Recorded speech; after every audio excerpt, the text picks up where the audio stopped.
Joe, merci beaucoup d'être là. Le show s'appelle Mon Histoire. On voulait savoir un petit peu ton souvenir le plus vieux de toi qui est les patins de hockey d'un pied, c'est quoi?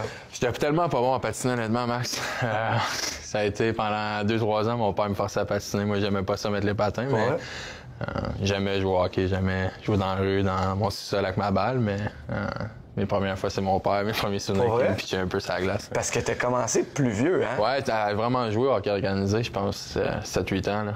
C'est tard. Ouais, c'est tard, mais comme je te dis, à 3-4 ans, j'avais déjà un bâton de hockey dans mon sous-sol où je jouais avec mon frère dans la rue, à slasher, à n'importe quoi. Là. Mais t'aimais pas le patin? Non, j'étais pas très bon à patiner. Okay. Quand t'es jeune, des fois, quand t'es pas très bon, tu t'éloignes un peu de pousser ça de côté et faire quelque chose d'autre, mais ça m'a pris un peu 2-3 années vraiment de hockey organisé. Wow. Puis c'est quoi qui a fait que t'es devenu un bon patineur?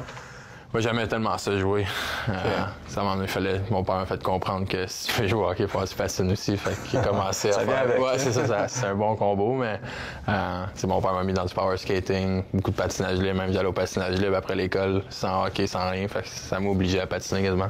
Puis vers quel âge t'es genre devenu bon?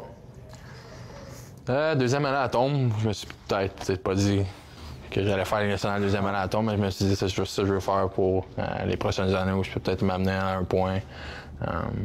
Tu vois, rendu midget un peu, c'est peut-être une chance d'aller jouer junior majeur, j'ai peut-être une chance de faire une carrière avec tout ça, mais à tombe puis oui, ça commence un peu à être un des bons joueurs sur l'équipe puis continuer à percer l'été, puis c'est la même chose. OK, puis tes influences dans le hockey mineur, mettons, y a-tu un coach, y a-tu quelqu'un à qui tu penses quand tu dis OK, lui m'a vraiment aidé? Là? Ouais, Benoît Beauchamp. J'ai tout le temps joué avec son fils, c'est notre gardien. Il était un an plus vieux, fait j'ai joué un an avec, là, j'ai retourné avec. Là, on se promenait tout le temps, puis oui, Bantam. J'ai tout le temps coaché Select du Nord, que ce soit mon équipe Montagnard à Saint-Agathe quand j'étais à Tombe. J'ai tout le temps suivi un peu avec son fils. Alors, c'est une personne qui m'a coaché, qui m'a vraiment aidé quand j'étais jeune, c'est Benoît. Là. Moi, j'ai réalisé que mes parents ont vraiment fait des sacrifices avec moi. On dirait que quand j'ai eu mes propres enfants.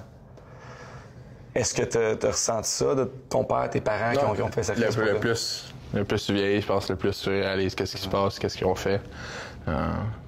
Si je me rappelle à mes années juniors, je pensais quasiment des fois même pas tant à ça, où tu voyais tes parents, on a gagné la Coupe Memorial, puis c'était 2 semaines après, tu sais, tous les sacrifices que ma mère, mon père a fait, même mon frère, tu sais, des fois.